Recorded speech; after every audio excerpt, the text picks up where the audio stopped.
In this video, I want to compare and contrast the Wusthof Gourmet to the Miyabi Birchwood Bread Knife, two very different knives in two very different classes.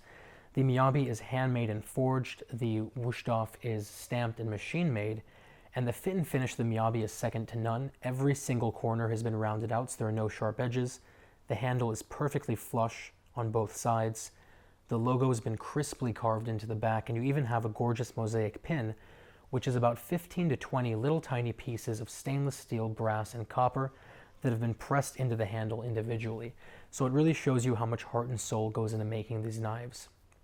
The cutting edges are very, very different. The Wusthof is a relatively dull 18.5 degrees, while the Miyabi is a very, very sharp 9 degrees. So you can imagine that with having an edge that is over twice as thin as the Gourmet, it ends up being exponentially sharper. Both knives also have very different materials they use for the blades. The Wusthof uses their own proprietary steel. It's about 58 hardness, which means it is going to need to be sharpened and honed relatively often. While the Miyabi uses SG2, it's a very high-end powdered steel, about 63 hardness. And that essentially means that as long as you use this knife properly, it is, reasonably speaking, never going to need to be sharpened. On top of that, either side of the blade has 50 layers of stainless steel incorporated to protect the cutting edge, and it really creates a beautiful damascus pattern. Both knives have full tangs. The handle of the Wusthof is really not that comfortable. It's a traditional German handle, and it's made out of a very cheap sort of plastic that I'm not really that fond of.